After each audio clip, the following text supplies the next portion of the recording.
నమస్తే అండి, నా పేరు డాక్టర్ రాజా. ఈరోజు మనం జనరల్గా కామన్గా డే టు డే ప్రాక్టీస్లో పేషెంట్స్ అడిగే క్వశ్చన్ ఏంటంటే, ఒక వ్యక్తికి హెచ్ఐవి సోకిన తర్వాత ఎన్ని రోజుల్లో ఆ లక్షణాలు కనిపిస్తాయి.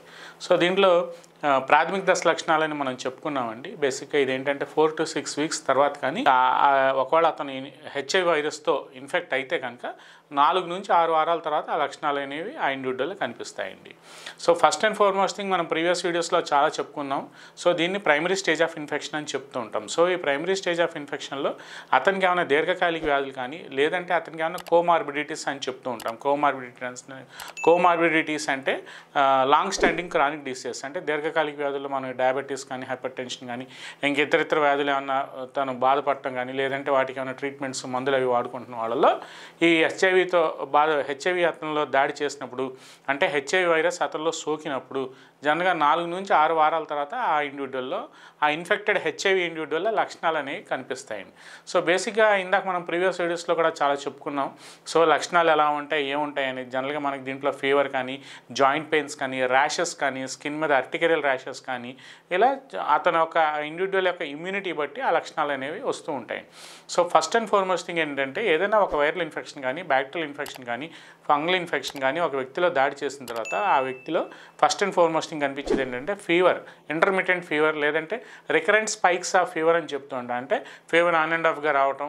సో అతను ఒక డాక్టర్ గారి దగ్గరికి వెళ్ళి కలిసి అతను జరిగిన ఇన్సిడెంట్ అతను చెప్పుకోవడానికి భయపడో లేదంటే ఒక సోషల్ స్టిగ్మాతో భయపడో అతను ఎవరి దగ్గరికి కన్సల్ట్ అవ్వకుండా ఫీవర్ రాగానే సమ్ XYZ మందులు అతను తోచిన చోట తనకు ఉన్న నాలెడ్జ్తో వాడేసుకుంటూ ఉంటారు.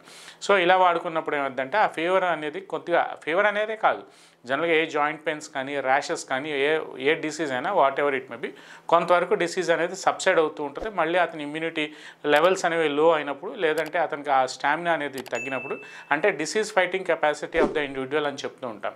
సో ఎప్పుడైతే అతనికి ఆ బాడీలో వ్యాధి నిరోధక శక్తి తగ్గుతుందో మళ్ళీ ఈ లక్షణాలు అనేవి ఆటోమేటిక్గా కనిపిస్తూ ఉంటాయి. సో ఇట్లాంటి స్టేజ్లో ఏంటంటే ప్రాపర్గా మీరు ఒక డాక్టర్ గారి దగ్గరికి అప్రోచ్ అయ్యి చెప్పుకుని దానికి కావాల్సిన అవసరమైన టెస్ట్లు ఏముంటాయో అవి చేయించుకొని డిసీజ్ అనేది ఉందా లేదా అని కన్ఫర్మ్ చేయడం అనేది జనరల్గా జరుగుతూ ఉంటుందండి. సో దీంట్లో ఏంటంటే కొంతమంది ఇండివిజువల్స్లో వాళ్ళకి ఎటువంటి దీర్ఘకాలిక వ్యాధులు కానీ ఎటువంటి కోమార్బిడిటీస్ కానీ ఏమీ ఉండవు.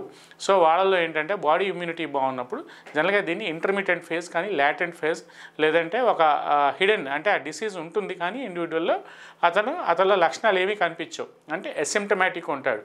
సో అది పూర్తిగా అతనిలో లేటెంట్ ఫేజ్ లాగా ఆ లక్షణాలు అనేవి అతనిలో ఉండిపోతాయి.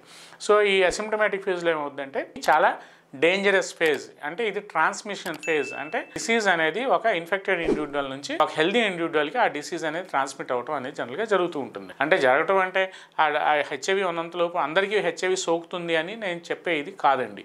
సో కొంతమందిలో ఏమవుతుందంటే ఇప్పుడు ఒకవేళ అతను మ్యారీడ్ ఇండివిజువల్ అయి ఉన్నాడు, సపోజ్ ఫర్ ఎగ్జాంపుల్ మాట్లాడుకుంటే అతను ఒకవేళ మ్యారేజ్ అయ్యి ఉంటే, సో జనరల్గా తన పార్ట్నర్కి అతనికి ఉండే ఇంటిమేసీ బట్టి, వాళ్ళకు ఉండే మ్యారిటల్ లైఫ్ స్టేటస్ బట్టి ఆ డిసీజ్ అనేది అది ఒకవేళ మేల్ టు ఫీమేల్ కానీ, ఫీమేల్ టు మేల్ కానీ, ఈ డిసీజ్ అనేది ఆపోజిట్ హెల్దీ ఇండివిజువల్ కూడా కొన్నిసార్లు కొంతమందికి డిసీజ్ అనేది ట్రాన్స్మిట్ అవ్వడం అనేది జనరల్గా జరుగుతూ ఉంటుందండి. సో ఇక్కడ మనం ఒక హెల్దీ ఇండివిజువల్ లైఫ్ అనేది మనం తెలిసి చేసిన తప్పు అవుతుంది. సో అది ఒకసారి డిసీజ్ అనేది వ్యాధి నిర్ధారణ అయిన తర్వాత సో అతను తీసుకోవాల్సిన ప్రికాషన్స్ ఏవైతే తీసుకుని అప్పుడు తద్వారా ముందుకెళ్ళటం అనేది జనరల్గా మంచిదండి. సో ఈ లాటెంట్ ఫేజ్లో ఏంటంటే అతనికి ఉన్న నాలెడ్జ్తోనో లేదంటే అసలు పూర్తిగా నాలెడ్జ్ లేకపోవటమో లేదంటే ఒక భయంతోనో, ఇందాక నేను చెప్పిన ఒక సోషల్ స్టిగ్మా, ఒక ఇన్సెక్యూరిటీతోనో అతను ఎవరిని కన్సల్ట్ అవ్వకుండా జనరల్గా అతనిలో ఆ డిసీజ్ అనేది పెట్టుకుని బాధపడి, సో ఒకవేళ అతను మ్యారీడ్ అయితే ఆ హెల్దీ ఇండివిజువల్ ఆపోజిట్ పార్ట్నర్ కూడా డిసీజ్ అనేది ట్రాన్స్మిట్ అవ్వడం జనరల్గా జరుగుతుందండి. సో ఇది చాలా పెద్ద తప్పు అండి. సో అలా కాకుండా దీంట్లో మనకి అసలు కంప్లైంట్స్ ఏమున్నాయి, తనకి లక్షణాలు ఏమున్నాయి అనేది ప్రాపర్గా అప్రోచ్ అయితే మనం ప్రీవియస్ వీడియోస్లో మాట్లాడుకున్నట్టు దానికి అవసరమైన రక్త పరీక్షలు, జనరల్గా హెచ్ఐవి యాంటీబాడీస్ కానీ, P24 యాంటీజెన్ వాల్యూస్ కానీ చెక్ చేసుకుని తద్వారా ప్రికాషన్స్ తీసుకుంటే చాలా వరకు మనం ఆ CD3, CD4 కౌంట్స్ని ఒక నార్మల్ లెవెల్లో మెయింటైన్ చేసుకోవచ్చు మన హోమియోపతిక్ మెడిసిన్స్ ద్వారా అనేది ఈ వీడియోలో నేను చెప్పే ముఖ్య ఉద్దేశం అండి. సో దీంట్లో మనం ఫస్ట్ అండ్ ఫార్మోస్ట్ థింగ్ ఇంకా మనం మాట్లాడుకోబోతే ఏంటంటే, సో కొంతమంది ఇంకా అశ్రద్ధ చేసేస్తూ ఉంటారు. సో ఈ CD3, CD4 కౌంట్స్ బాగా తగ్గిపోయినప్పుడు జనరల్గా సివియర్ స్టేజ్ ఆఫ్ డిసీజ్లోకి వెళ్ళిపోయినప్పుడు ఈ హెచ్ఐవి అనేది ఎయిడ్స్ కింద మారిపోతూ ఉంటుంది. అంటే దీంట్లో మనకి ఎక్వైర్డ్ ఇమ్యూనో డెఫిషియన్సీ సిండ్రోమ్, ఒకసారి హెచ్ఐవి ఎయిడ్స్ కింద మారిపోయినప్పుడు జనరల్గా దాన్ని మనం మళ్ళీ తగ్గించుకుని CD3, CD4 కౌంట్స్ అనేవి బ్యాలెన్స్ చేయడం అనేది కొంతవరకు కష్టం అవుతుందండి.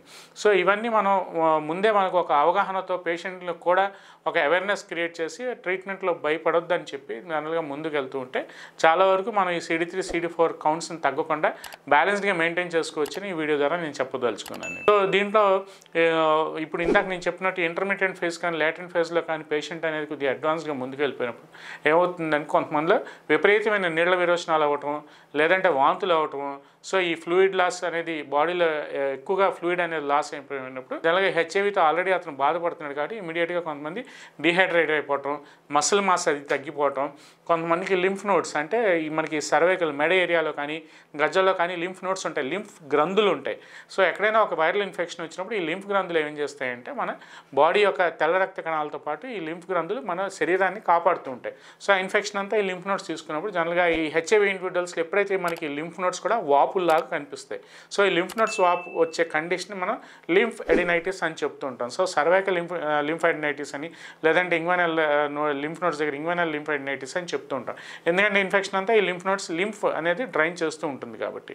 సో ఇట్లాంటి కండిషన్స్లో కూడా మనం వాళ్ళకి ఏదైనా ప్రీవియస్ హిస్టరీ ఆఫ్ ఎక్స్పోజర్స్ ఉన్నప్పుడు సో ప్రాపర్గా ఒకసారి డయాగ్నోసిస్ అనేది మనం అసలు కనిపెట్టి సో అతను ఒక పాజిటివ్ ఇండివిజువలా లేదంటే అతను ఒక నెగిటివ్ ఇండివిజువలా, లేదంటే పాజిటివ్ ఇండివిజువల్ అయితే అతనికి అసలు CD3, CD4 కౌంట్స్ ఎలా ఉన్నాయి అనేది మొత్తం అంతా ఒక క్లియర్గా ఒక పిక్చర్తో మనం డిసీజ్ పిక్చర్తో మనం ట్రీట్మెంట్ అనేది స్టార్ట్ చేయగలిగితే ఓవరాల్గా చాలా వరకు మనం అతన్ని ఒక నార్మల్ స్టేజ్కి తీసుకురావచ్చని ఈ వీడియో ద్వారా నేను మన సబ్స్క్రైబర్స్ నేను చెప్పదలుచుకున్నాను. నమస్తే.